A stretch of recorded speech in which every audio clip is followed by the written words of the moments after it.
Go ahead, Pastor. Thank you. Sir, how are you? I'm here. Sir, do you work for the Oxford School District? I have been employed for the Oxford School District. I am currently on leave at this moment. Now, I'd like to direct your attention specifically to the fall of 2021. Were you working with Oxford School District at that point? Yes, I was. In what role? I was a counselor at Oxford High School. Okay. And tell us, please, what general duties are associated with that particular role? I managed a caseload of about 400 students. With that, I was in charge of scheduling for those students, preparing them for life after high school by helping them kind of look through different potential job opportunities, caring for social emotional wellness for students, and being kind of just a general person who would be consistent throughout their time in high school working with them. Okay. You said you had a caseload of about 400 students? Yes. How many students went to Oxford High School at that particular time? There were approximately 1,800 students. Divided amongst 4 counselors, there were 1,600, and then approximately 200 in an early college program as well. So in November of 2021, approximately how long had you been employed with Oxford High School? I started as an intern in 2014 and was hired full-time in fall of 2015. Okay. Tell me a little bit about your background, please. I came out of college, graduated with a degree in youth ministry, worked as a youth pastor starting in 2009, and then did that and went back to school for a master's degree in counseling.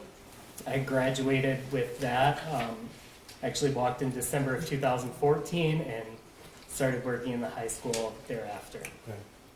Now you mentioned your role included helping students transition into post-secondary either education or employment, scheduling, as well as social, emotional issues.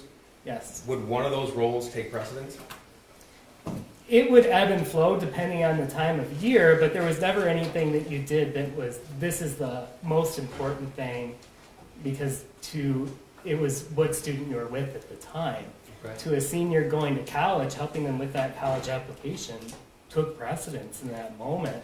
To a student sitting in front of you with social emotional needs, that took precedence in that moment. So did you have regular check-ins with students, or was it an as-needed basis? It depended on what it was for. We did have regular meetings with students in regards to scheduling, but when it came to social emotional, that was more of an as-needed basis. Did your role as a counselor involve disciplining students? No, Okay. Who took care of that? that would have been the dean or our administration. Okay. In November of 2021, who was the dean? Nikki Jack. All right. And did you work with him a lot? No, I didn't. He was actually new to the district that year. Okay. So is there a reason why the counselor would be separate from the discipline of students? The counselor's role was to be a student advocate, to remain on the side of the student through difficult situations oftentimes, to give the student somebody that they could build that trust and rapport with, where the dean would be enforcing code of conduct. Okay. What code of conduct? What's that? The standards that are expected to be followed by students. Okay, so a rule. Would that be fair? That would be a part of it, Okay. yes. Yes. Now, in the fall of 2021, was Oxford High School in person, hybrid, or remote? Oxford High School was in person. Okay. Were all students and teachers wearing face masks at that point? Yes, they were. In the fall of 2021, what sort of issues would you face with the students' social emotional health? Social emotional health was definitely on our radar in the fall of 2021. Coming out of COVID, coming out of time being out from school, the anxiety that was associated with that time period, we saw a lot of issues for students, whether it be anxiety, whether it be depression, and in a few cases, it was suicide attempts. Now that year, did you encounter any students who actually had attempted suicide? I did, How many? at least 4. Sir, are you familiar with the term suicidal ideation? Yes, I am familiar with that term. Could you please explain to us what that means? Suicidal ideation Here, I'm is... going to object to relevance. Judge, I believe this witness will testify that he indicated that the defendant's son was expressing signs of suicidal ideation that was expressed to the defendant. Well, that was his belief at the time, right? So I'm going to allow it. Thank you. What's suicidal ideation? Suicidal ideation is looking at themes, ideas, behaviors which could be associated with suicide. So when you take sadness, depression, anxiety, those on their own aren't necessarily suicidal. And when we look at them, we may see somebody who's not actively suicidal, that may not be expressing a date or a plan or a method, but we see themes that, if left unchecked, could be associated with potentially becoming suicidal. Okay. Now, as your role as a counselor at Oxford High School, had you dealt with students who were expressing suicidal ideation separate from those who actually attempted suicide? Yes, Could you put a number on how many? dozens. Now, you mentioned that there were 4 counselors for a school of around 1,700, 1,800 or so. How was it that each student was assigned to a counselor? Of the students who are not in the early college program, they were divided out alphabetically amongst their counselors. Was James Crumbley's son one of the students assigned to your caseload in November of 2021? Yes, Is James Crumbley in court today? yes, he Could is. you please point to him and describe something he's wearing today?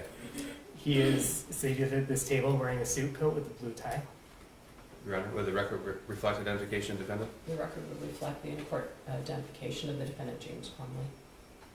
Sir, when is the first time that you would have interacted with James Crumbley's son? The first time that I likely interacted with him would have been scheduling during his freshman year. Okay, so for context, November of 2021, he was a sophomore, is that right? That is correct. Okay, so this would have been August or September of 2020? No, when students are in 8th grade, they're scheduled at the middle school level. I Okay. may or may not have been in his classroom because it's divided out within their 8th grade classrooms. And we don't know the students at all at that point. Okay, I would have done scheduling with him during his freshman year, approximately February of 2021. February of 21. Yes. Okay, Those meetings were done virtually and were not in depth and were only to discuss their next year's schedule. do you remember anything about that meeting if you I had it? don't remember that meeting in particular, no. Now, I'm going to show you. First of all, if you recall, when is the next time that you had any interaction with the defendant's son? I don't recall this particular meeting, but I know that there was a phone call in spring of 2021 Okay. from a teacher to me, and then I called into the student's classroom to meet with the student. Okay. I do not remember that meeting. All right, I'm going to show you what's been admitted as Exhibit 198. This is an email, May 13, 2021, 1:46 in the afternoon. Without telling us that person's name, who was that person who sent you the email? Without telling, Well, who does she work there at Oxford High School? she was an English teacher at English Oxford teacher, High School. okay. And the email is, "Hi, when you get a chance, can you call the defendant's son down and see how he's doing? He is failing my class and tries to sleep all the time. In class, thanks." That's Exhibit 198, May 13, 2021. You received this email? Yes, I did. Okay. And the response from you at 2:07 p.m. is, "I'll catch him before the end of the day." And then her response at 2:08 was, "Thanks, just a little worried." Okay, did you have any interaction with the defendant's son because of this email? I have, through phone records, I called into a student's classroom and called him down to my office. I don't Okay. remember that particular meeting. Okay. But at least your recollection is that you would have had that meeting. The evidence from everything suggests that I had that meeting. Sure, that's fair. Did you contact either James or Jennifer Crumbley then? I did not. Okay. And why or why not? It was a check-in, and it didn't raise to the level of concern where I would contact a parent. Now, as a counselor with Oxford High School, did you have a sort of method or protocol for when you determined when to contact a parent? There isn't a set, there isn't always a set level of when you do it, but when something becomes repeated or when something becomes more concerning, I am going to then involve a parent. Okay. Are grades available to parents on a district-wide basis? Yes, they are. They are available through a system called Power School, which is available online Okay, and that's a system that a parent can log in daily if they would choose to. as often as they would like. Now, the next interaction you had with the defendant's son would be September 2021? I did not actually have an interaction with the defendant's son. I received information about the defendant's son. Okay, I'm showing you Exhibit 199. This is an email from a different teacher to you, September 8th, 2021? Yes. Okay. And why don't you go ahead and read the email here that you received? Hi, Shawn. Could you please touch base with student? In his autobiography poem, he said that he feels terrible and that his family is a mistake. Unusual responses for sure. Okay, that is September the 8th, 2021. Do you recall any interaction with the defendant's son at that point? I do not. Okay. Now, do you recall any meetings, check-ins, or phone calls from September to November of 2008, or 2021? No. So to give context on this, what I did was have a conversation with the teacher to gain a little more context of what was meant by the email. And then the teacher filled me in that the student was actually joking with others in the class, and that it was not at the level of concern that she had believed when she sent the email. Okay, so if I'm correct, then you received the email, then you made contact with the teacher who sent you the email? Yes, Okay, and then a determination was made that no further involvement was required? correct. Okay. I'm going to show you what's, oh, this is your response. Thanks for the heads up. I'm in senior meetings throughout the day, but we'll try and catch up with him. That was to the same teacher, September 8th, 2021, 9:15. Yes, that is correct. This is People's Exhibit 200. This is November the 10th, 2021.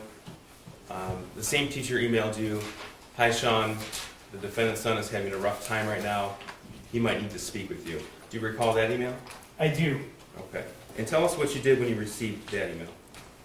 I checked in with the student in the hallway in between classes to just let them know that if they were having a hard time, that I was available to talk to. Okay. And here's your response at 4:44 p.m. "I'm sorry, I was in a meeting through the end of the day. I'll catch up with them." Yes. So you recall that interaction with the defendant's son? Yes. Okay, tell us about that, please. It was in between classes. I believe the morning after I had responded to this email. And I just spoke to him briefly in passing to let him know that if he needed to talk for any reason, that I would make myself available for him. Okay. Did you make a decision to contact a parent at that point? I did not. Okay. You did not contact a parent? I did not contact a parent. And tell us why, please. Because I wanted to gain any information from the student and allow the student the opportunity to talk. Being sad isn't unusual, but if I had no information other than the student is sad, it's not something I would call a parent over. And when's the next time you had any interaction with the defendant's son? November 29th. Right, I'm going to show you what's been as People's 201. This is an email from a teacher to Mr. Ejak and Ms. Fine, and you eventually were CC'd on this email? I was forwarded this email. Okay. Yes. And the email says, "Good morning, I had a student during first hour today," the defendant's son, "who was on his phone looking at different bullets at the end of first hour today as I was walking around the room passing out their essays. I didn't get a chance to investigate it a bit further since it was the end of the hour. Now that he's on my radar, I'm also noticing some of his previous work that he's completed from earlier in the year leans a bit toward the violent side. I can bring down these things later today during my 5th hour prep if you would like them." And then it was forwarded to you at 9:34 a.m.? Yes, it was. Okay. And then your response was, "Thanks, Jacqueline, I'll be touching base with him as well." Yes. Okay, and tell us what happened with this, please. I ended up going down to Miss Fine's office, who was on the initial email. So who's Miss Fine? She was our restorative practices coordinator Okay. at that time.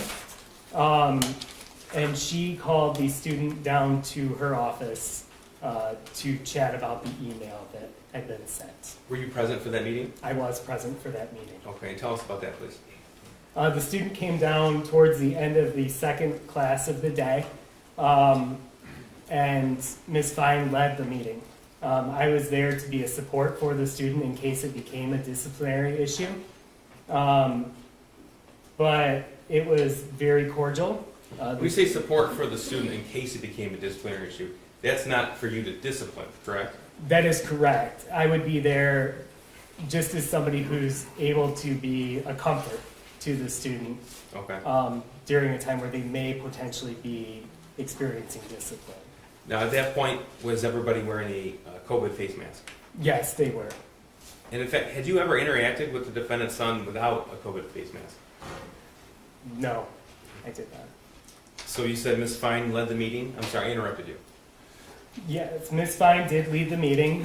She had a conversation with the student about the email that was received, and led it in a way to see if the student would bring any information available based on what the email was received. Where she asked him, were you looking at anything in class? Were you looking at, what teacher were you looking at this information in class, to see if he would acknowledge that it was Ms. Kavina who sent the email. He did. He was compliant during that meeting. And the conversation centered around how it was not school appropriate. The student understood, or at least stated he understood, and was returned to class. A phone call was then placed to the student's mom from Ms. Fine. Okay, and we heard that last week during the trial. That was from Ms. Fine to Jennifer Crumbley? That is correct. Okay, and was that a voicemail that was left? It was left as a voicemail, yes. Did the defendant's son indicate that he had received a gun for Christmas a few days before? No. So what happened next? In terms of that meeting, Yes. the meeting was over, he returned to class, How long was the meeting? 5 to 10 minutes. Now, in the realm of either discipline or your role as a counselor, what does it take to move from a check-in to a phone call home? It can be subjective. Oftentimes it would be if there's information we feel that is necessary for parents to know. Some where it's obvious is if you feel the student may be a threat to himself, or if there's any potential that that could be a possibility. If you have concerning information that the student has shared.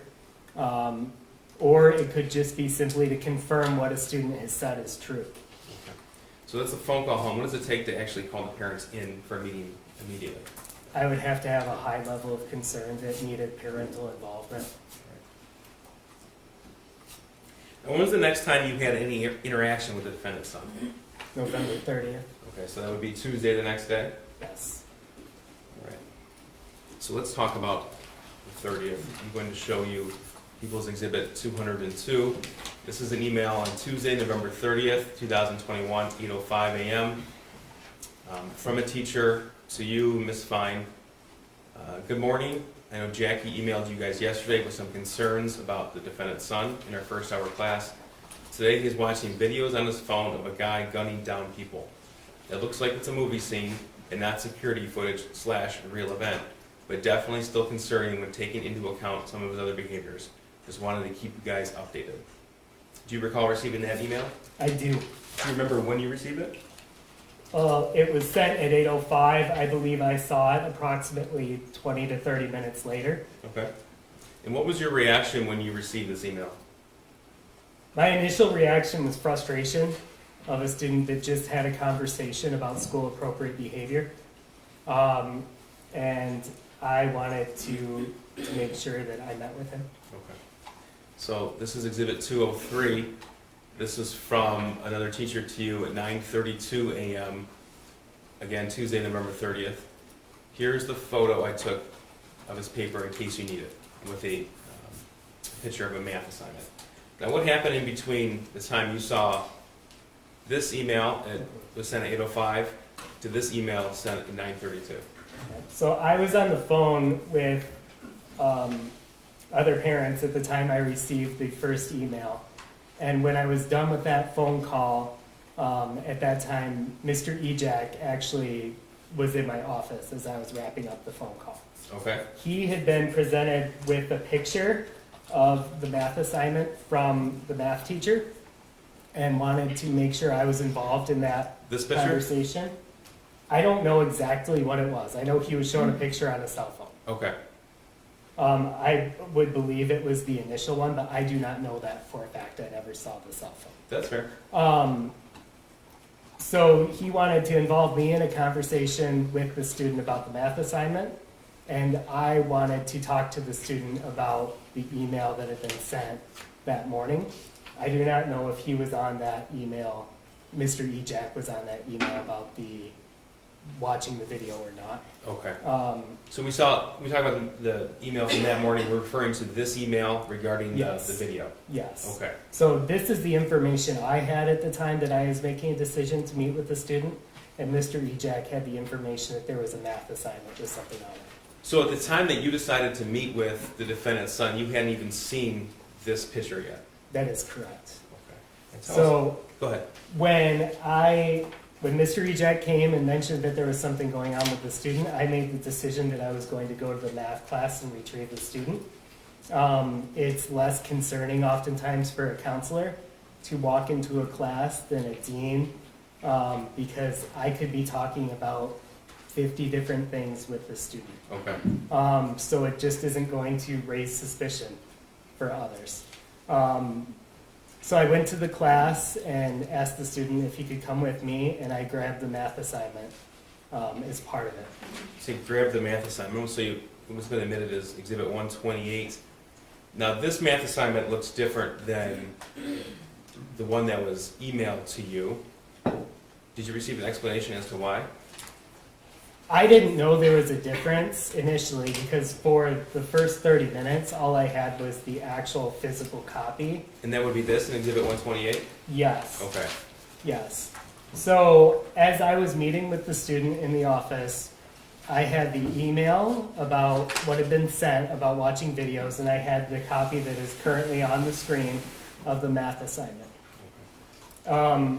So I initially asked the student, what was it that you were watching in class? Why am I receiving an email from a teacher one day after I know you just had a conversation about what's appropriate in school and what's not? The student told me he was watching a video game on his phone. Not uncommon, also not school appropriate, especially given the context of what we had just had in the conversation. Okay. So we had a conversation about making that good choice and making wise choices. And then I grabbed the math assignment and I put it in between the student and I. So Mr. Ejak was actually in that meeting as well. He sat kind of off to my right. The student was across from me, across from my desk. And I asked him, okay, so we can talk about, making good choices in the classroom, but let's talk about this. And I put the assignment in between us. And what stood out to you when you saw this? Well, I wanted him to explain it to me, but some of the things that actually stood out to me the most were what was written on it. Because I read something like, the thoughts won't stop, and I could read help me underneath it being crossed out. Is this the part right here that I'm highlighting? Yes. Okay. I read harmless act. I saw what looked like one body, and my initial concern was that this student's drawing some things that lead me to think he might hurt himself. Okay. So I asked him to explain what's on here, because I didn't want it to just be me interpreting what he wrote. I wanted to hear what he had to say about it. And he told me initially that it was a video game, that he liked drawing video game characters, liked that area of entertainment, and that he wanted to go into video game design. So then I told him, okay, you can tell me that, but let's explain these words. here you write the thoughts won't stop. Here you write harmless act. And here you write, I'd have to look at it, I think it was like my life is useless or something like that, where he crossed it out. This part that's highlighted right here? Yeah, and I said, that doesn't sound like a video game to me. So I take it then you didn't accept his explanation of the video game? Not in totality, no, because I wanted to gain more context. So did you make a decision at that point to do something? Well, as he continued talking, he then started talking about things that were going on in his life. What do you mean things that are going on? Well, he mentioned that school's been tough during COVID, that a family member had passed recently, a family dog had died. He said a friend moved away, and as he was talking, I just kept hearing all these themes of sadness. What was his demeanor like? Appropriately sad. It matched what he was saying. Okay. And so at that point, I told him, okay, this is a lot that you've got going on, and I want to make sure that we get you help. And so I told him, when I hear all of this, what I do is I'm going to call a parent. And I asked him, is there a parent you'd rather I call? He told me mom would probably be easier to get a hold of. So I called mom first and left a voicemail. This would have been approximately 20 to 25 minutes after the meeting started. Okay. So at this point, I just decided that it was enough that I wanted to involve a parent. All right. And you said you called mom first and left a voicemail. I did. Did you also call the defendant, James Crumbley? I did, and it was right after leaving a voicemail.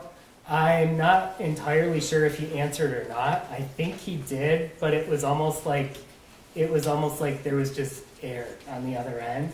Okay. So I wasn't able to leave a message or anything.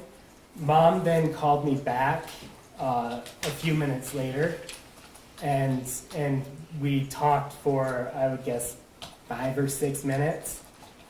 She was on speakerphone with her son for a brief part of that conversation, and I asked her to please be able to come in, that I had some concerns I wanted to go over.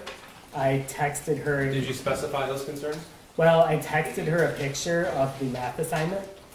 And by that time, I also then received the email that I think you put up earlier So of the math assignment. by this point in time, this was 9:32 a.m. that Miss Morgan sent it. Was the defendant's son already in your office at that point? Yes. Okay. And then, did you have a chance to look at this picture as well? I looked briefly at it, but I was already on the phone with mom at that point. Okay, this is Exhibit 130. This is what we refer to as the original drawing. Okay. And you said you were on the phone with Jennifer Crumbley at that point? Yeah, so I emailed her then the original drawing as well. Okay, so you sent this to the student's mother? Yes. Okay. And did you have a chance to look at this? I did look at it. Most of it confirmed what I thought was under the scribble outs, and I also noticed some words were added. Okay. What words stood out to you? What do you mean? When you said words were added, what did you notice? On the one where he added words, I know he added like OHS rocks or we're all friends here, which I kind of took as just a 15-year-old writing things. It Okay. didn't. So you're referring to this Exhibit 128, some additional words? Yes, were- he added video game this is, OHS rocks. I think I love my life so much was added. Okay. Things that were facetious. And that was after he was seen with this, is that correct? It was He- after he created this, Exhibit 130? Yes, it existed in its form as Exhibit 130 prior to the edits that Okay. I had seen on the paper. Now, at some point, did both James and Jennifer Crumbley come to your office? Yeah, so I ended up being on the phone with mom for that 5 to 6 minutes. She stated she was going to try and get dad to come to the office, that she was unable to. And so during that point, we had about 20 minutes where I was sort of just waiting. During that time, I showed the student the list of resources I was going to give to his parents. Tell me about that, please. It was about a 3-page list of just different mental health services in the area. On it, it gave contact information for them. It gave specialization areas for them. And it gave oftentimes insurance, if it was accepted, if they worked without insurance, anything that they would work with payment plans. Okay. So I wanted him to see what I would be providing his parents. Was the defendant's son with you from the point that you brought him out of class to the point that James and Jennifer Crumbley arrived at school? Yes. Okay. And approximately how long was that? It was approximately an hour and a half. So around, I want to say a little before 10, probably like 9:45, 9:50, I received another call from Mom stating that she was unable to get a hold of Dad and that she would be coming in. Okay.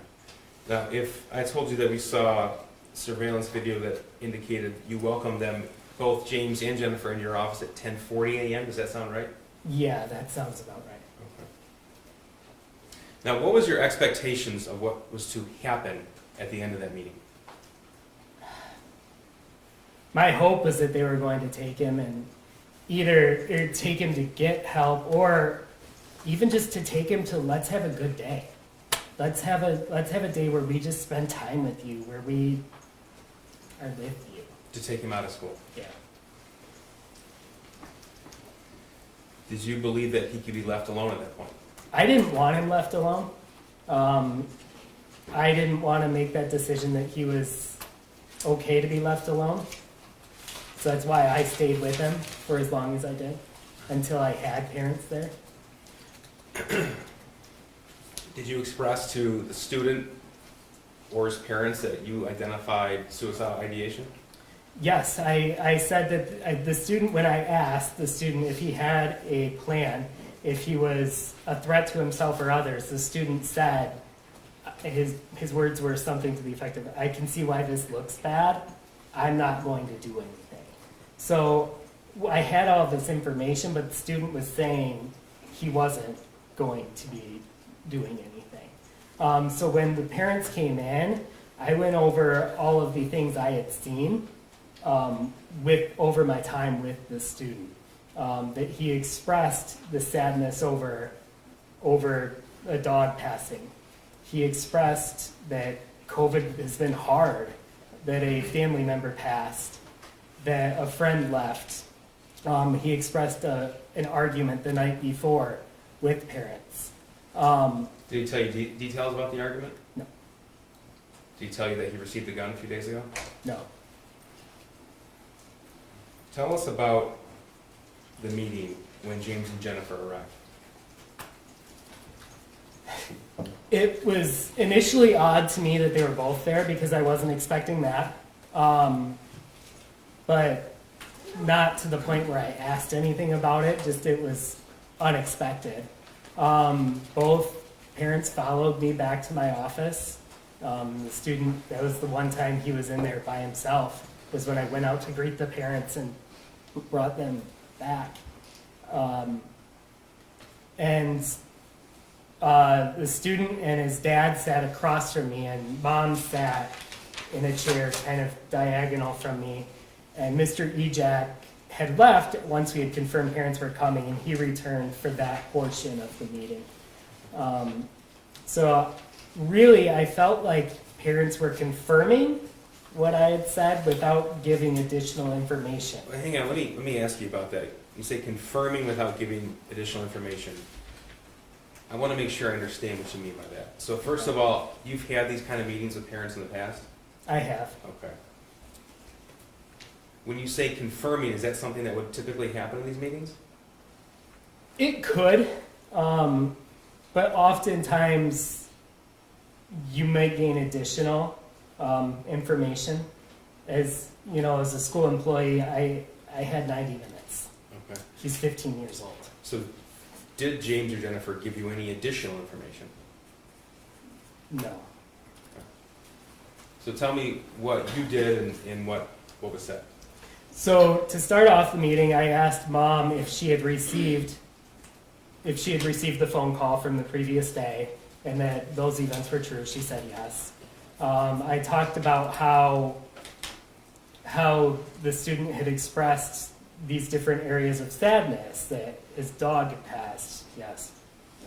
Family member had passed, yep. Friends left.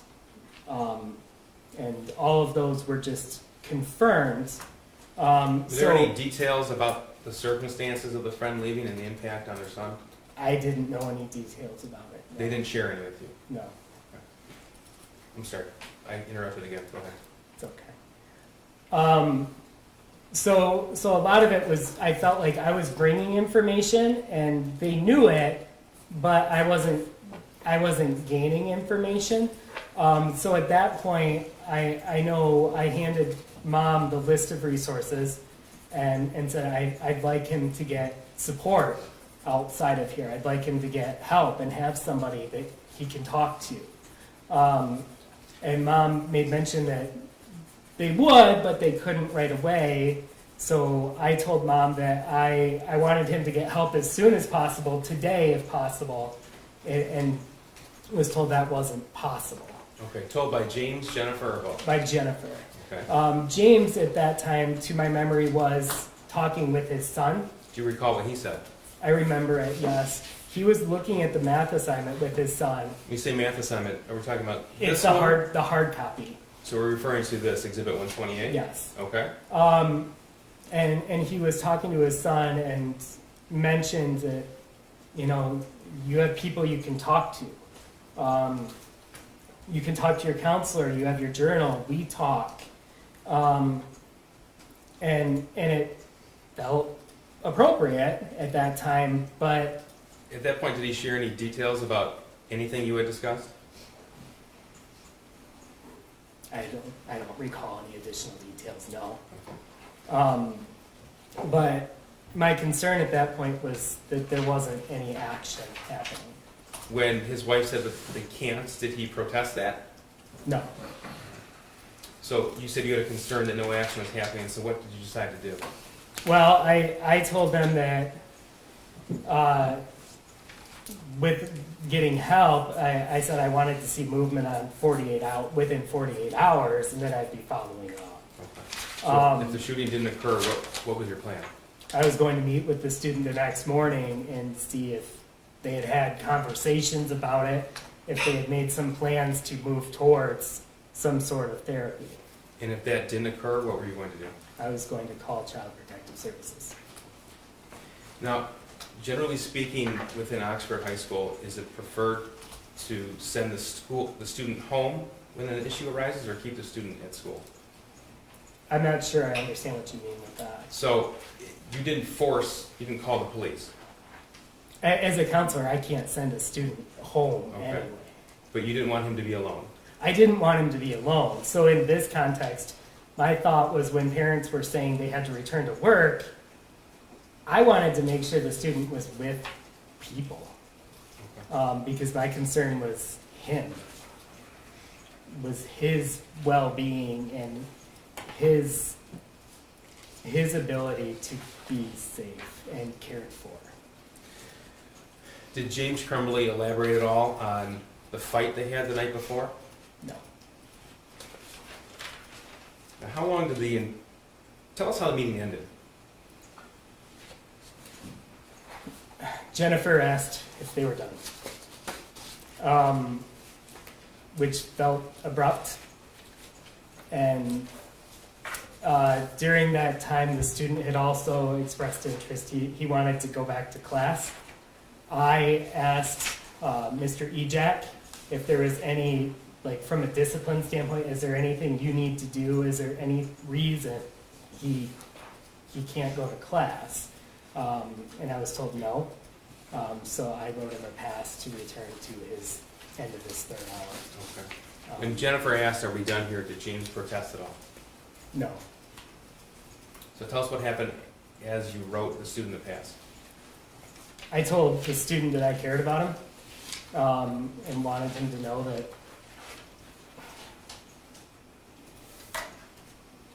I just wanted him to know that. Did either James or Jennifer say that to him? No. Mr. Hopkins, do you have any knowledge of firearms? Very limited. Would you know what this firearm depicts? What kind of firearm? A handgun. Is that the extent of your knowledge? Yeah. What about this bullet here? A bullet. Just a bullet? And neither James nor Jennifer said anything about the firearm or the bullet? No. Now, you indicated that you passed on a 3-page list of resources for mental health providers. I did. I'm going to show you a screenshot of 137 here.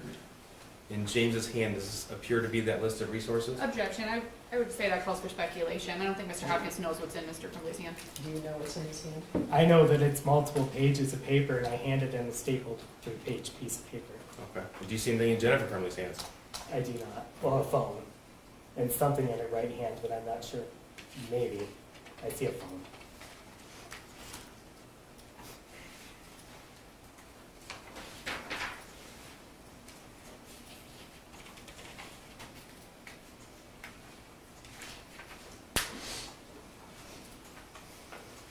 Now, in your years as a high school counselor, how many times have you had to call a parent in and tell either mom or dad or guardian that you identified suicidal ideation in their child? 15 to 20, over a dozen. Any of those meetings, did a parent fail to take their child home? I can't think of any, no. Now, you indicated this was a confirming responses from James and Jennifer Crumbley. In those other meetings, were parents sharing information? Oftentimes, yes. Oftentimes parents would come in and want to paint a more complete picture of their student, of their situation. Oftentimes, all the time, I feel parents know their kids better than I do.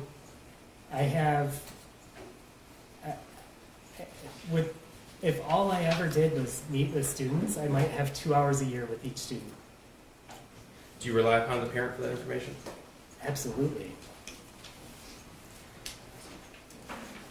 I've got nothing further. Thank you, Judge. Ross? Yes, Your Honor, thank you. Good morning, Mr. Hopkins. Good morning. I'm going to go back to your first interactions with Mr. Crumbley's son. I'm not going to use his name, so if for some reason the way that I'm referring to his son confuses you, just let me know. If we're using too many he's. Does that make sense? Okay, I will do that. Thank you. So your first interactions with Mr. Crumbley's son were in the fall of 2020. Well, fall of 2020. No, it would have been spring of 2021. Okay, so it would have been before the 2021 school year. Yes. And that was for planning his class schedule, is that correct?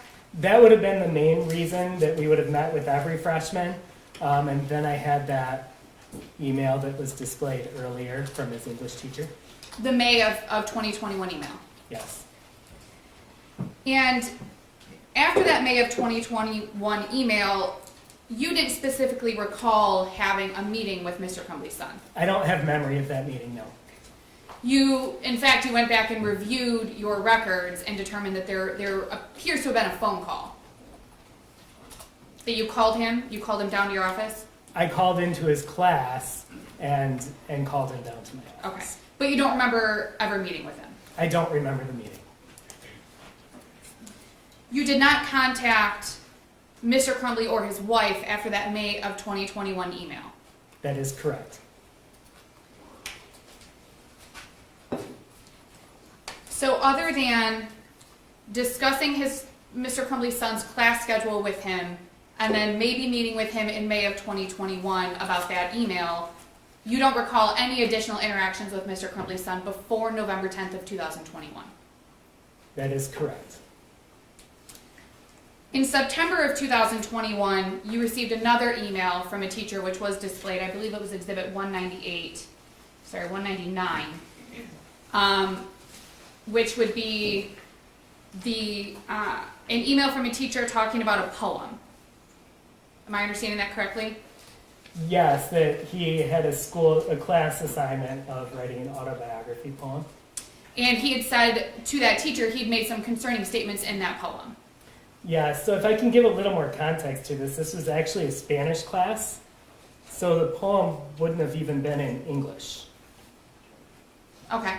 So he used words in Spanish, That is my understanding after talking to the teacher. and the Spanish teacher had concerns about the Spanish words that he used. That is my understanding based on the email. I also followed up with the teacher and gained further context about it. Right. And as a result of gaining further context, you were not concerned. Because the teacher lowered the level of concern for me, yes. So even though your response that you were going to catch up with Mr. Crumbley's son, even though that's in the email, you didn't actually meet with him because you had the conversation with the teacher. That is correct. Again, you didn't notify James Crumbley or his wife about the teacher's concern in September of 2021. No, I did not. And you didn't forward them the email. No. And that was because in your mind, based on the information that you had, there was nothing to be concerned about. Well, I just gained further context from the teacher and made the decision based off of that information. And had no concerns. I think that you're putting those words in to make it a little more extreme, but what I would say is I gained context and made a decision based off of that. And if you had been concerned, if you had had sufficient concern, you would have reached out to Mr. Crumbley or his wife. If it had raised the level of concern where I felt I needed to, I would have, yes. So then on November 10th of 2021, you received another email from a different teacher. From the same teacher. Oh, thank you for correcting me. It was the same teacher. She asked you to check in with Mr. Crumbley's son on November 10th. She said he might need to speak with you. And she said that she believed he was having a hard time. She said he's having a rough time right now, he might need to speak with you. The next day, you responded and indicated that you would check in with him. Later that evening, after the school day was over, I responded, I believe. So you obviously couldn't have met with him that day because the school day was over, correct? She sent the email at the end of the school day, and I responded approximately 2 hours after the end of the school day. So you couldn't have met with him that day because the school day was over. Is that fair? He would not have been there. So you would have met with him the next day. Yes. And do you believe that you did meet with him on November 11th? Yes. You spoke with him in the hallway. Yes, I caught him in between classes. You simply told him that you were available if he needed to talk. Yes. There was no further discussion with him at that time. No, because the way the email was written was that he might need to speak with you. So I just wanted to let him know that there was an opening if he wanted to speak with me. And having a rough time, like the teacher indicated in her email on November 10th, having a rough time isn't necessarily something that raises red flags. Is that fair? I didn't have any other context as to what was going on, and I just wanted to offer a chance for the student to speak if he needed to do so. And his response, if you recall, was something along the lines of, okay, thanks, okay. And I'm not asking you to quote him because I don't know if you remember, but it was not an uncommon response. Does that make sense? Yeah, it was a normal response given the situation. You did not email James Crumbley or his wife about that November 10th email, correct? I did not email them, no. Or the November 11th brief meeting with their son. Correct. You did not forward that email to Mr. Crumbley or his wife. I did not. So then the next interaction that you had with Mr. Crumbley's son was on November 29th of 2021, and that was a Monday, if you recall? Yes, that would have been a Monday. You were forwarded another email that was sent to Nicholas Ejak and Pamela Fine, is that correct? Yes, I was. And this third email, this is the third email you've received from a teacher since this school year began, if you recall. Yes, it would have been. September of 21, November 10th of 2021, and now November 29th of 2021.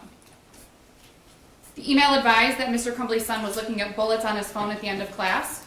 Could I see the email? Yes. Exhibit 201. This is just the forward, so it doesn't have the actual email in it. You were advised that that was the concern, was that Mr. Crumbley's son was looking at bullets on his phone. I believe that to be true, but this email you have on the screen isn't the one that says that. Correct. The email doesn't say it, but you were aware that that's why the teacher was concerned, Could and I that's why see the that teacher was email? emailing. I don't know if that's in the email. That email was displayed earlier, I think. It was sent to Mr. Ejak and Ms. Fine. That was the one. It's at Unless the bottom. Oh, there we Yeah, go. it's- There we go. Thank you. Yeah, so this is the email I was forwarded. And it just was at the end of the hour. The teacher didn't get a chance to really find out what was going on, but it just glanced at it and had seen that. And I'll leave that up in case you need to look at it. Thank you. So you were aware that on November 29th of 2021, at the time you received this forwarded email, that Mr. Crumbley's son was looking at bullets on his phone in class. Yes, after reading this email, I was aware. At some point, well, let me go in order. Shortly after this email, you then met with Mr. Crumbley's son and Pamela Fine. Yes, And you met in your office or Ms. Fine's office? it was in Miss Fine's office. And you were there just as support, but Ms. Fine did most of the talking. Is that fair? Yes, I would say that was fair. And Ms. Fine talked to Mr. Crumbley's son about looking at bullets on his phone? She did. She actually asked him to describe why would a teacher be contacting you right now. And the student was forthcoming in what had happened in class. He was forthcoming. He was honest, to your knowledge, To right? our knowledge, he shared what we had in the email. He told you what class he was in looking at bullets. He said he was looking at bullets, and he even explained why he was looking at bullets, if you recall. He said that he and mom had been at the shooting range over the weekend and he was researching what they had done. And if you recall, Ms. Fine acknowledged that what Mr. Crumbley's son was doing may not have been appropriate, but there really didn't seem a lot of concern. Would you agree with that? Well, the concern was that it wasn't appropriate, and that the concern was then expressed by placing a phone call home. So the concern was the appropriateness of the behavior in class. Yes, And at that point, a voicemail was left for Jennifer Crumbley. yes, You said that, if you recall, Mr. Crumbley's son was understanding during the meeting. He didn't fight with you about it. He listened, and eventually he went back to class. yes, I would agree with that. Later in the day, you received an email from the same teacher who expressed that some of Mr. Crumbley's son's prior work may have been a little violent. No, that was in the same email.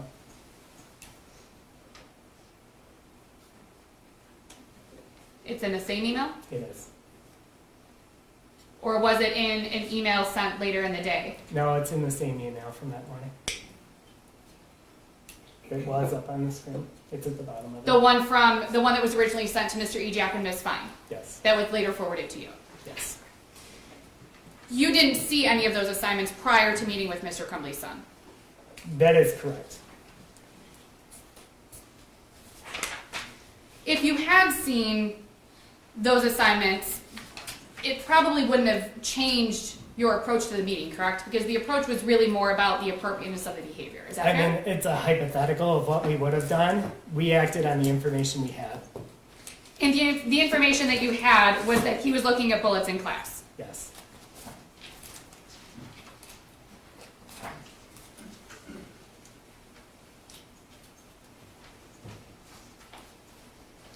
And looking at bullets is not necessarily something that is in itself concerning to you, correct?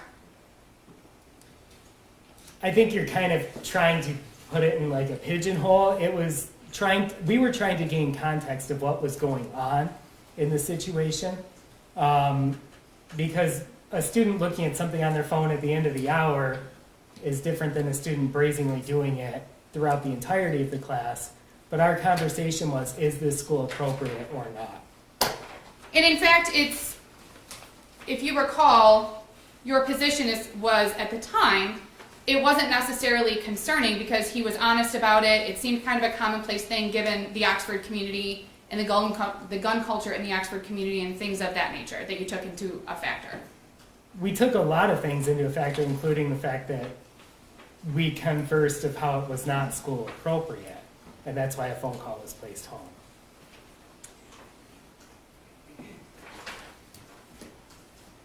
As I just indicated, the Oxford area was and may still be a hunting community if you know. Okay? I'm asking. People hunt who live at Oxford. In 2021, you would classify it as a hunting community. I would say that there are people who are hunt there, yes. Activities with guns were a common hobby in 2021, if you know. I mean, there were people who had guns as a hobby, yes. It was common for students to be interested in guns I'm sure there are students who are interested in guns. and to go to the shooting range. Yes, students would go to the shooting range. Yes, I'm just going to object to make sure that the witness is speaking with personal knowledge. It appears counsel's asking him to give general speculation. Well, if he knows, if you know, you're not familiar with guns yourself, it sounds like, so just if you know. Okay. Students going to the shooting range isn't viewed as unusual or concerning in and of itself. Is that correct? I think that you've got to have context with all of these. Right, and I'm just asking, in and of itself, a student going to the gun range, the shooting range, is not concerning in and of itself. It depends on the context. Because the student weightlifting is not concerning in and of itself unless they're doing it inappropriately, right? So you're taking something that's a broad statement that can have a wide context. And on November 29th of 2021, Mr. Crumbley's son told you and Miss Fine that he'd gone to the shooting range with his mom the weekend before. Correct. That in itself is not concerning to you. He did it in a way that was appropriate.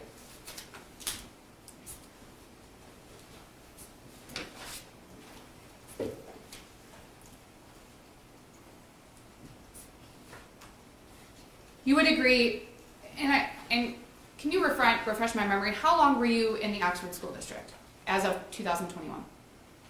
7 years. And in that 7 years, you learned that many households had firearms in the household. Would you agree with that, if you know? What is many? There are people More who than own 10? guns. There are people who own guns. Okay. And you, as a counselor at the school, you were aware of that? Yes. It wasn't completely unheard of? No.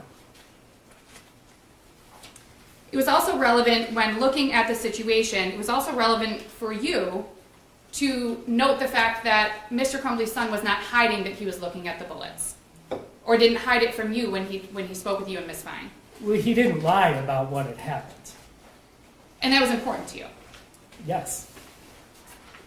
As a result of the meeting with Miss Fine, with you and Miss Fine, Mr. Crumbley's son was not disciplined. To my knowledge, no. There was a phone call placed to his mother, which we've talked about. There was a voicemail left. You did not yourself call Mr. Crumbley. I did not. You did not forward him the emails that you received. I did not. You don't know if that voicemail was ever shared with Mr. Crumbley. Is that fair?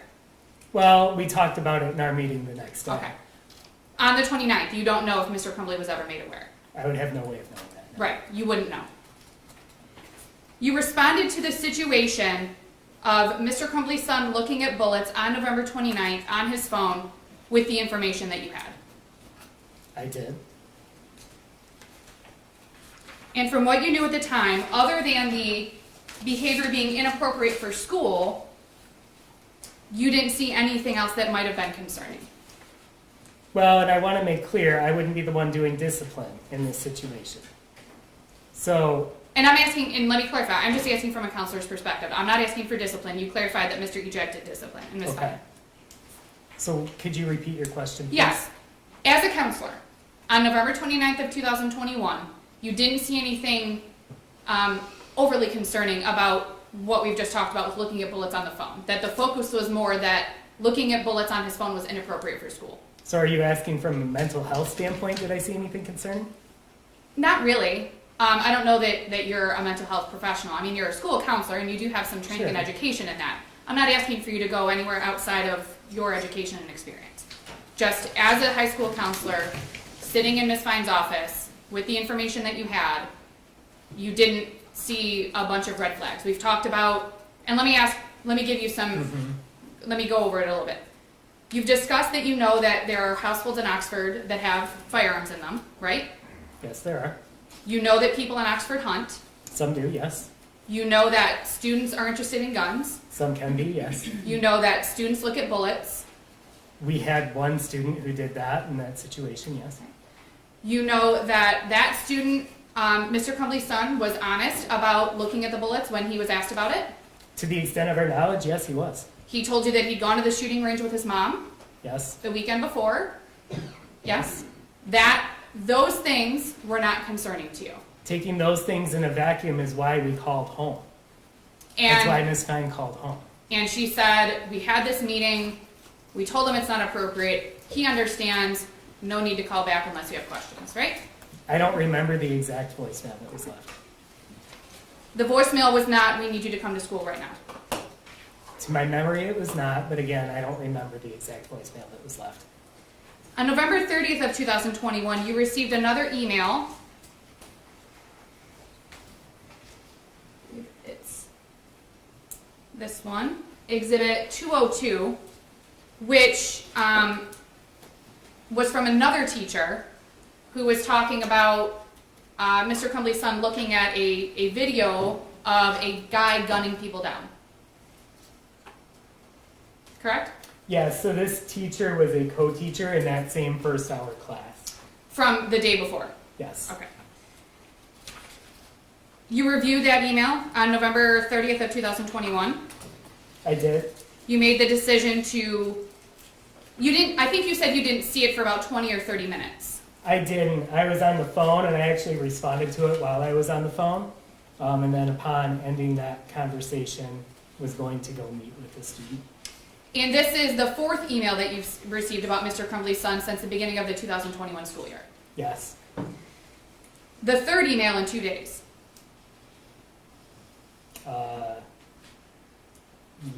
Is it?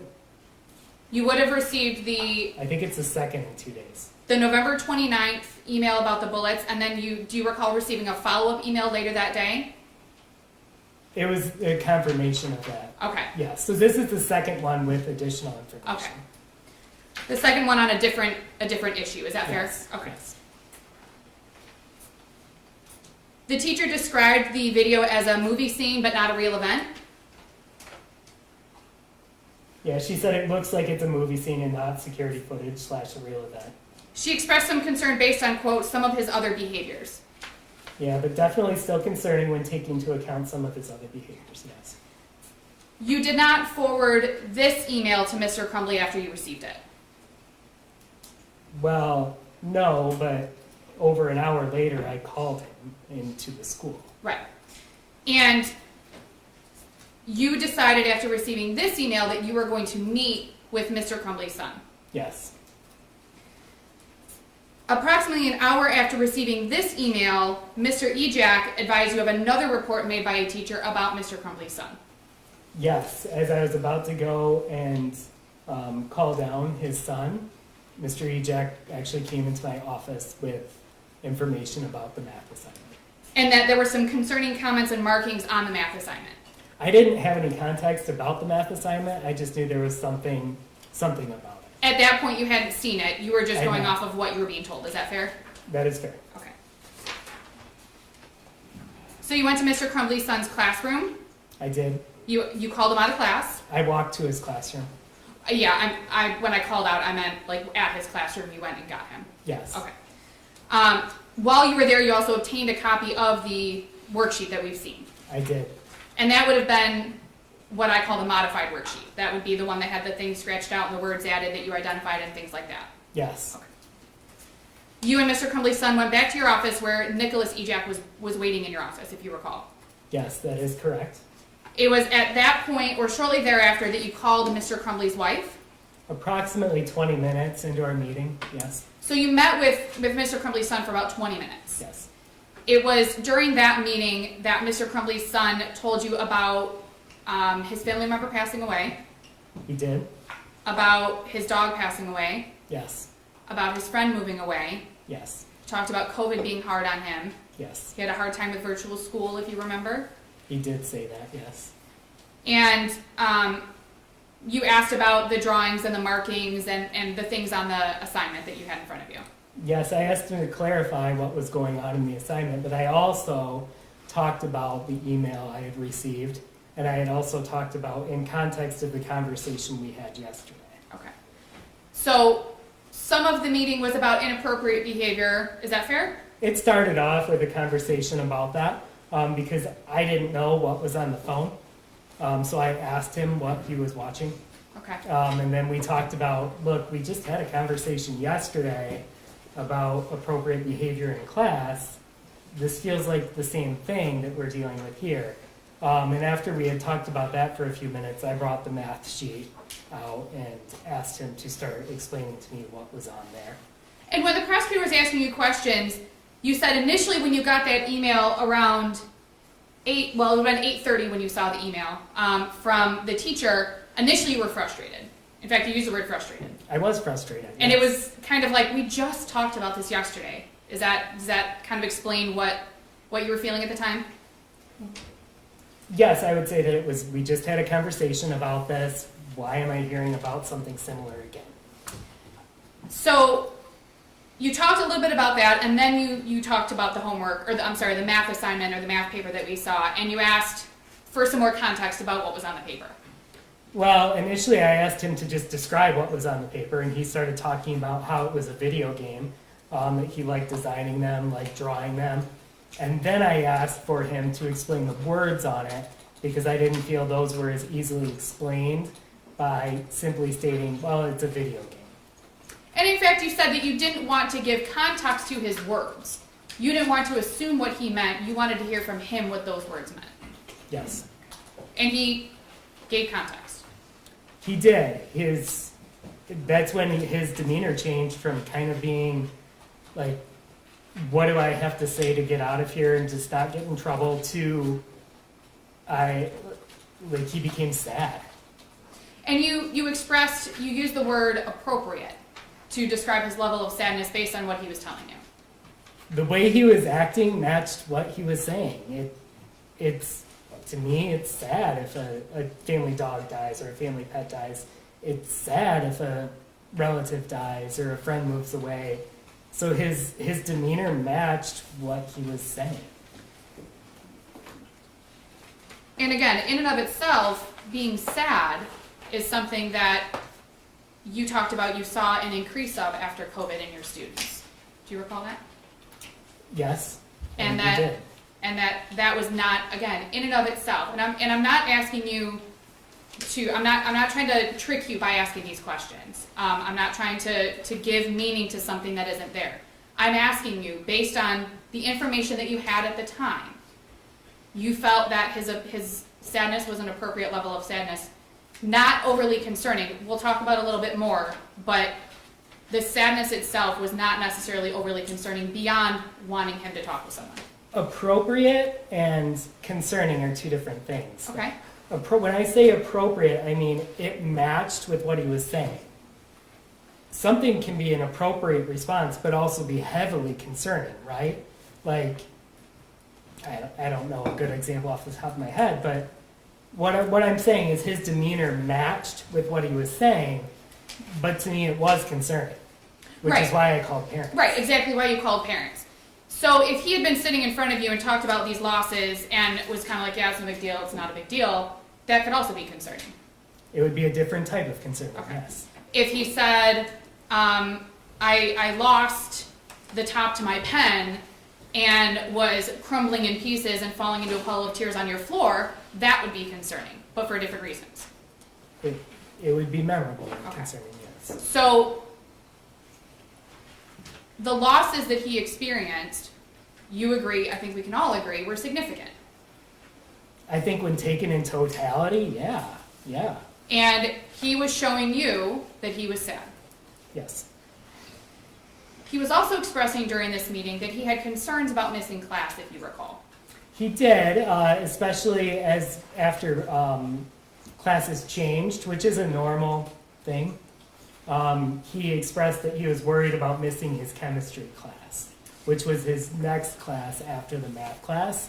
So during that time, Mr. Ejak went and retrieved his belongings and went to go get homework for his chemistry class. And I'm going to go over that in just a second too, but if you recall, and I don't know if you pay close attention to your students' attendance, but if you recall, Mr. Crumbley's son had pretty good attendance. He did. He didn't miss school a lot. No, he did not. If you recall, his grades weren't great. No, but he was on track for graduation. He was passing. I believe he was failing one class at the time, and it was not by much. So he was close to passing all of his classes. One of them he was failing, but close to passing. Yes. So his attendance and his grades obviously were not overly concerning to you. I wouldn't say overly concerning, but a student who cares about class and wants to, he had expressed an argument the night before and wanted to go to class, had expressed, frustration of missing school during COVID and just that entirety. So it wasn't strange at that point to have a student not want to miss class. Right. That wasn't odd to you at all, given his history. Now, if he were somebody who missed school all the time and was failing all of his classes, he's like, I really want to be in school, I really want to do my homework, you might feel a little differently. Is that fair? I would say it was in line based with the information I had. Okay. And you said that after Mr. Crumbley's son expressed these concerns about missing class, that Mr. Ejak went to his was it first hour class to get the backpack? It would have been in his second hour class where his belongings were, yes. So he went, Mr. Ejak went to his second hour class to get his belongings and brought his belongings back to your office. Yes, this would have been after we had confirmed parents were coming, probably a little after 10 a.m. He, if you recall, began working on schoolwork, waiting for his parents to get there. That is my recollection, yes. Also, if you remember, while you were waiting for his parents, you also began watching some videos with him. Yep, so he had expressed different things he wanted to do after high school. And he had expressed wanting to go into video game design. I know that when students are waiting for parents, it can be high anxiety time for them. So I wanted to try and engage him as best as I could.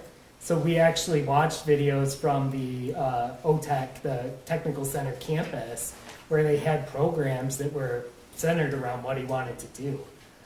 So we talked about what it would look like to do an application for them, because he was a sophomore and he would be able to apply for the next school year. And so I did that, one, to kind of just bridge that time that could be high anxiety, and two, if you have any inkling that a student may potentially be displaying any signs of suicide or suicidal ideation, getting a gauge of future plans is crucial. So I wanted to get that gauge as well. And he did that, and he picked out some videos to watch, is that fair? And you picked some out? Yeah. You also asked him during that time if he was a threat to himself or anyone else. I asked him that earlier. And that is part of your assessment of the situation, is that fair? Well, it was a question I felt needed to be asked based on what I had. And based on your education, your experience, and your training, you know that that's an important question to ask. In that situation, yes. And he basically said, I know this looks bad, but I'm not going to do anything. Yeah, it wasn't said as flippantly, but it was, he understood, like, I can see why this looks bad. I'm not going to do anything. Okay. So, although you had concerns, you also had the student in front of you reassuring you that he was not going to hurt himself or anyone else. Based on what he told me, yes.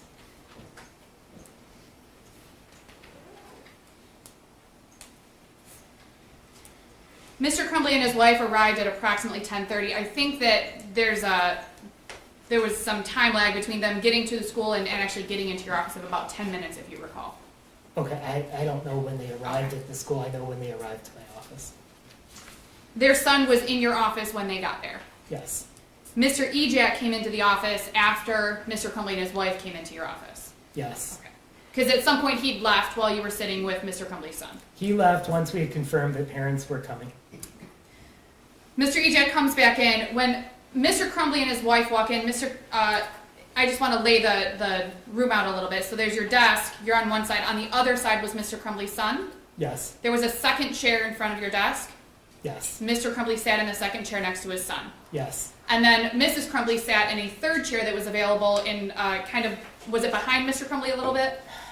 So there were two across from my desk, and then there was one that was kind of off on a corner, Okay. and that's where she sat. Your office was not the size of this room, is that fair? Yeah, that is fair. Okay. Fairly small. It's not small. It's a decent sized office, but it had space where there were two seats across from me, one seat kind of on a kitty corner, a door, and then some space kind of off to what would have been my right as I was sitting in my office. And Mr. Ejak would have been kind of off to your right, is that fair? Yes, Okay. So he wasn't sitting in one of the 3 or 4 chairs with your chair. He was kind of off to the side. that is correct. You testified when the prosecutor was asking you questions that while you were talking with Mrs. Crumbley, that you recall Mr. Crumbley was interacting with his son. I do. You said that Mr. Crumbley looked at the math assignment, the modified math assignment, because that's the one that you had, that he looked at the modified math assignment with his son. That is correct. They looked at it together and that he showed concern for his son. Yeah, it felt like he was interacting with his son, and that he mentioned some things that were available for his son. And we'll talk about that in just a minute. You felt that Mr. Crumbley's interactions with his son, that he was showing the appropriate level of care and caring for him at that point in your office. Yes, on the surface level, yes, yes. You confirmed that Mr. Crumbley's son had gone to the shooting range the weekend before. I did. You confirmed that he'd had those losses. He lost a family member, his family dog, and a friend had moved away, that he experienced all those things in the year of 2021. I also asked, and he had mentioned an argument the night before as well. And they told you about the argument. They confirmed that there had been a disagreement, yes. It's not uncommon for 15-year-olds to argue with their parents, is that fair? In a surface level statement, yes, that can happen. Mrs. Crumbley also confirmed that her son had struggled with virtual school during COVID. She did. And that confirms what Mr. Crumbley's son had also told you about not liking virtual school. Yes. You told Mr. Crumbley and his wife that, well, let me back up a little bit. You told the prosecutor that your hope was that Mr. Crumbley and his wife would take their son out of school, either get him to see someone to talk to, or to go have a really fun day. My words to them were, I'd like him to get help as soon as possible today, if possible. And so you expressed to them that you wanted him to get help as soon as possible today, if possible. Yes. And Mrs. Crumbley said, we can't do today, we have to go back to work. Yes. They assured you, though, or at least you felt assured, that they were going to get him help. They were not against it, and they made it seem as if it would be something that they would be willing to do. Okay. So you handed these 3 sheets of paper to one of them. They didn't toss it in the garbage, right? Not in front of me, no. Right. They didn't scoff about it and say, we're not doing this. They took the paper. Right. So you had no reason to believe that they weren't going to get their help, either at some point, get their son help, either some point that day or as soon as possible. Based on the conversation, no, but that's also why I planned the follow-up meeting with the student the next day, was to ensure that there was some movement. And you planned the follow-up meeting kind of in, and I don't mean this in a disrespectful way, but you kind of planned that in your head, like this is my next step. Yes. Okay. You didn't express that during the meeting. No. In the meeting, you expressed that you were going to follow up in about 48 hours. Well, because when Mom said that today wasn't an option, I said 48 hours then, I'll be following up. Okay. So in your mind, you had some kind of timing that you were going to follow up to make sure that things were being followed through on. Obviously, we know that first check-in point didn't come. But you told them within 48 hours you wanted something done by the next morning. And based on your meeting, you didn't have any reason to think that Mr. Crumbley or his wife were not going to follow up. I would agree. Essentially, you wanted to ensure, and I believe that you expressed this to Mr. Crumbley and his wife, wanted to ensure that their son's situation and his sadness didn't get worse. Right. I wanted to ensure that we had something that, if left unchecked, could get worse. Right. So sitting in the meeting, you weren't concerned necessarily that that day, or even by the next morning, that their son was going to harm himself. Based on what he had told me, I did not believe him to be actively harming himself, no. Or anyone else. Based on what he had told me, no.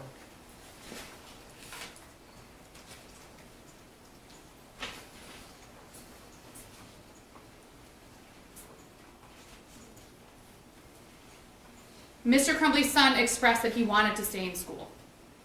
He did. He wanted to stay in school for some of the reasons we've discussed. He didn't like virtual school. He wanted to make sure he could stay up with school. He didn't want to miss class. These are some of the reasons that he gave you.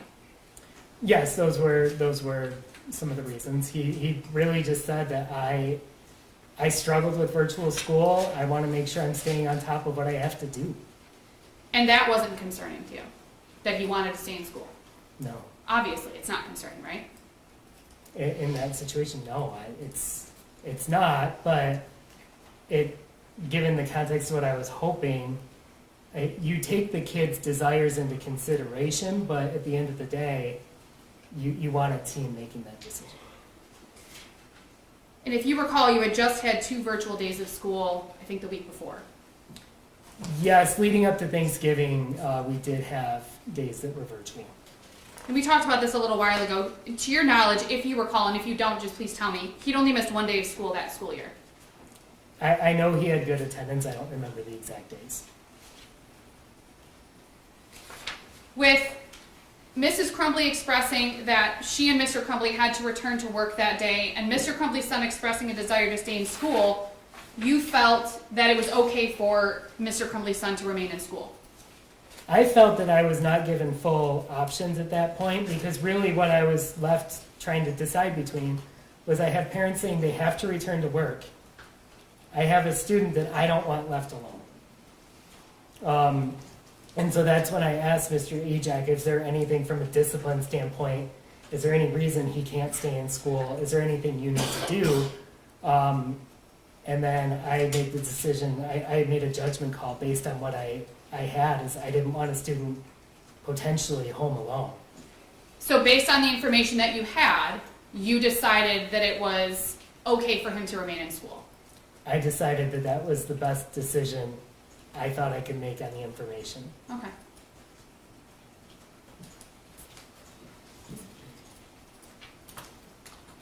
Based on that meeting, Mr. Crumbley's son, to your knowledge, was not contemplating suicide. You said that he had suicidal ideations, but that's different than being actively suicidal. It is. The student stated that he was not actively suicidal. You knew that he had been to the gun range with his mom the weekend prior. Yes. You knew at a minimum that he had access to a firearm the weekend before because he went to the gun range. I knew that he had been to a gun range and had used a firearm at a gun range, yes. You did not ask him on November 30th of 2021 if he had access to a firearm. I did not. You had no reason to look into whether or not he had access to a firearm. Would you agree with that? Based on the information that you had.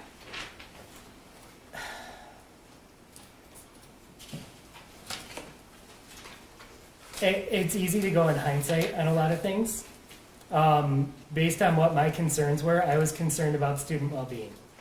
And again, you said it's easy to go in hindsight. So we know what happened within a couple hours of this meeting. Sure. We all in this courtroom know what happened. It's easy for us to look back and say that different decisions could have been made, right? I made the decisions I made based on the information I had At the time. at the time. You don't have the benefit of hindsight at 10:40 or 10:50 a.m. on November 30th of 2021. Is that fair? I had 90 minutes of information. You suggested that his parents find a therapist for him to talk to or evaluate him. I did.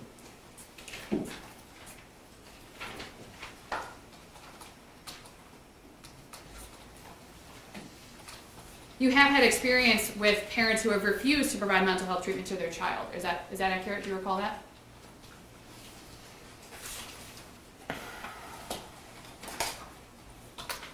Off the top of my head, I'm not recalling a specific instance of that. If it occurred, do you remember testifying previously about that?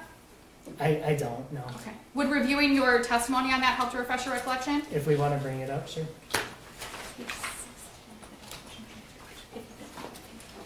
May I approach, Your Honor? Sure. Thank you. If you would like to read the highlighted portions, Mr. Hopkins, thank you. You can just read that to yourself and let us know if it refreshes your recollection, all right? Thank you, Your Honor.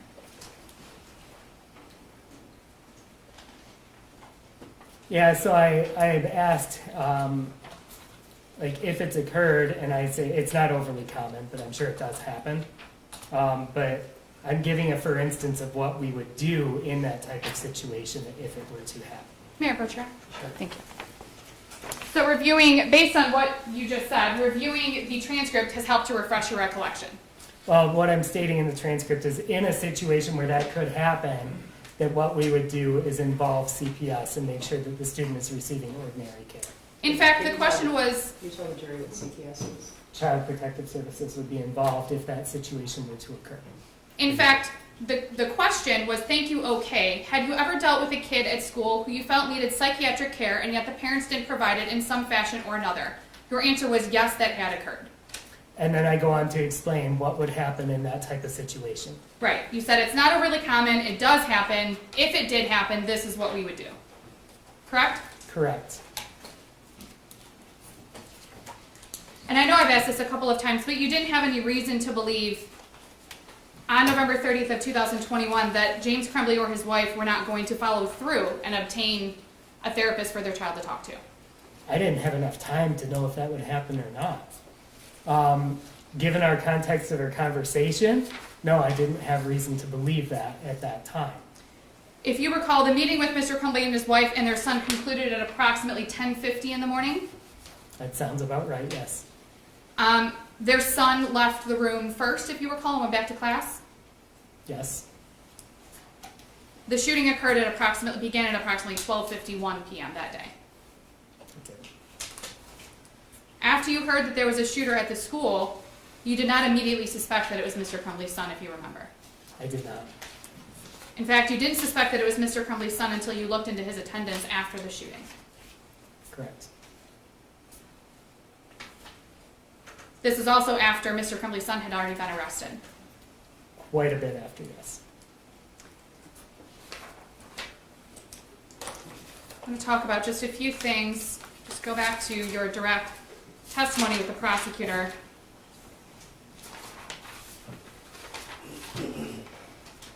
Said that calling a parent in is a high level of concern. Yes. And that could be a concern for appropriate behavior. It could be, yes. It could be a concern for the student's well-being. It could be. It could be a concern that the student needs immediate care or help. Yes. It could be for any number of reasons. A high level of concern is dependent on the situation. Is that fair? Yes, I would agree.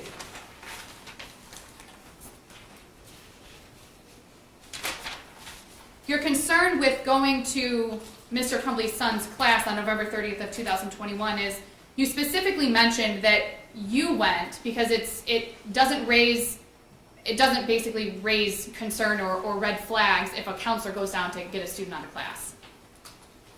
Yes, that is true. And I had very little information at that point as to what was going on. So I wanted to make sure to do it. And I knew that the dean wanted me involved in a conversation. So I knew that student support was at least a potential plan at that point. When you were discussing, you said that you told Mr. Crumbley's son while you were meeting with him before his parents got there that you wanted his parents to get him help. Do you remember discussing that with the prosecution? I do. At that time, Mr. Crumbley's son didn't say, "Thank goodness, I've been begging my parents for help and they haven't given it to me." I'm not sure many students would. He didn't say, I'm glad you're gonna ask them because I've asked them and they didn't listen. He did not say that, no. He didn't say, I really need this and I'm really glad that you're doing this for me. He did not. He didn't say any of that. No, which also would not be, it's not uncommon for students to not have a big response to something like that. If he had said any of those things, obviously your reaction would be different when Mr. Crumbley and his wife got to the school. It would be different information that I did not have, yes.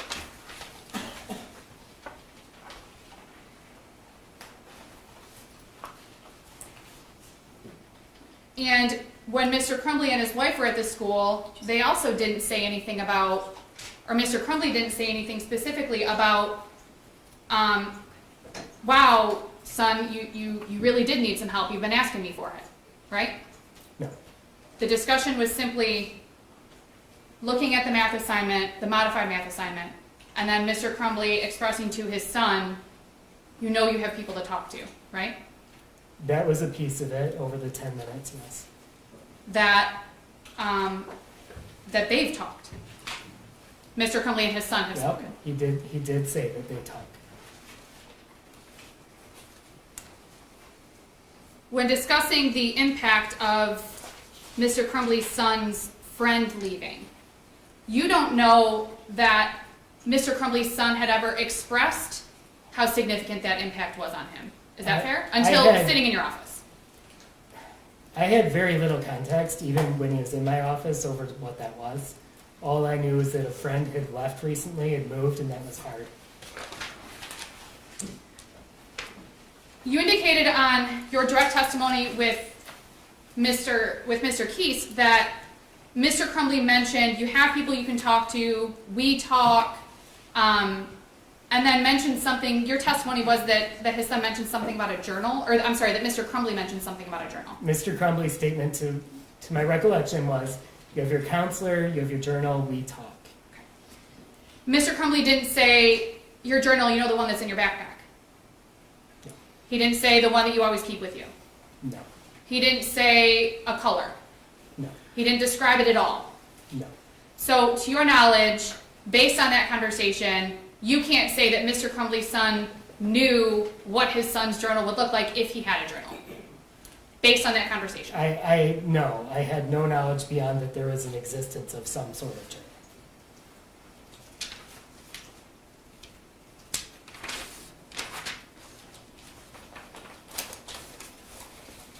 One moment, Ron. Sure.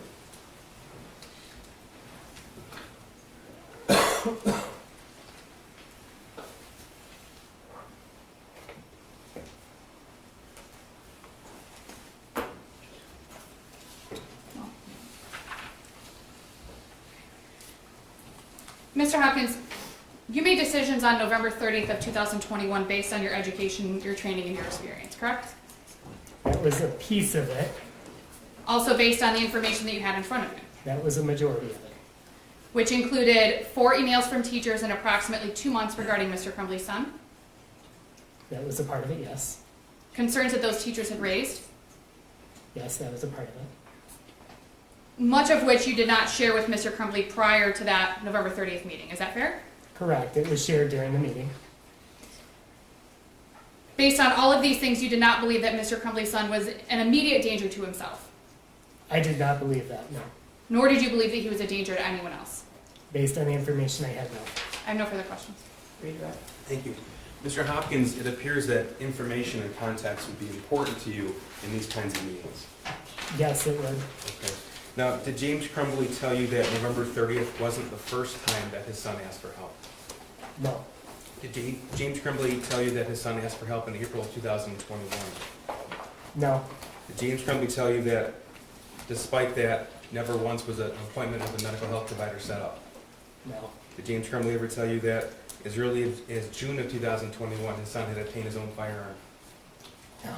Did James Crumbley tell you that his son had been begging for a 9mm firearm? No. Did James Crumbley tell you that his son actually sent him a screenshot of a 9mm for sale a few weeks before the meeting? No. Did James Crumbley tell you that his son actually obtained a 9mm just 4 days before this meeting? No. Did James Crumbley tell you that the 9mm he obtained looked identical to the 9mm that he drew right here on this picture? No. Did James Crumbley tell you that he worked for DoorDash, he hadn't begun work that day, and he could have taken his son home? No. Did he tell you that when his son was talking about his friend leaving, it was actually his only friend? No. So you took what you learned from the defendant's son, you described those losses he felt as significant, I did. and that's without knowing all that information? Yes. You mentioned that you would hope that a decision about a student would be made by a team. I did. Who's on the team? The student, the parents, and any caring adult at the school. And did either James or Jennifer Crumbley share any information with you? They did not. Had they of, what would you have done? Objection, Your Honor, speculation. She asked the same question on cross. Did you ask that question? She asked, what would you have done, talking about calling CPS and such. No, actually, that was related to if they had, Well, she asked if they had not obtained treatment for their son yes, by the following day or within 48 hours. if they had refused, actually, if they had refused to obtain mental health treatment, what would he have done? Not, I'll rephrase, Judge, that's fine.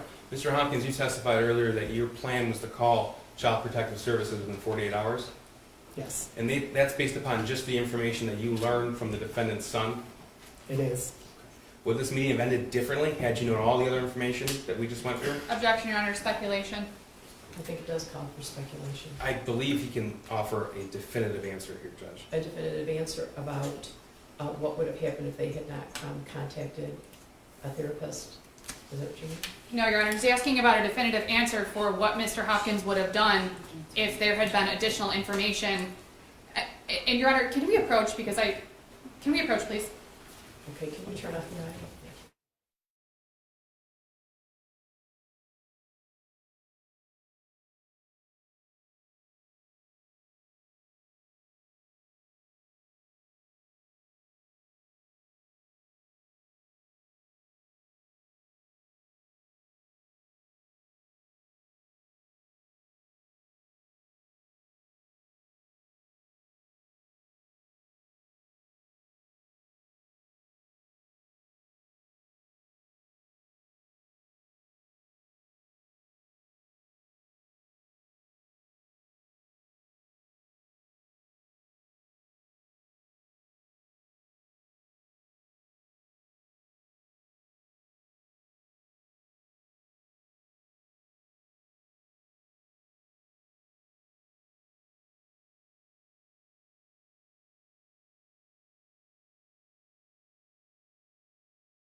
Possibly.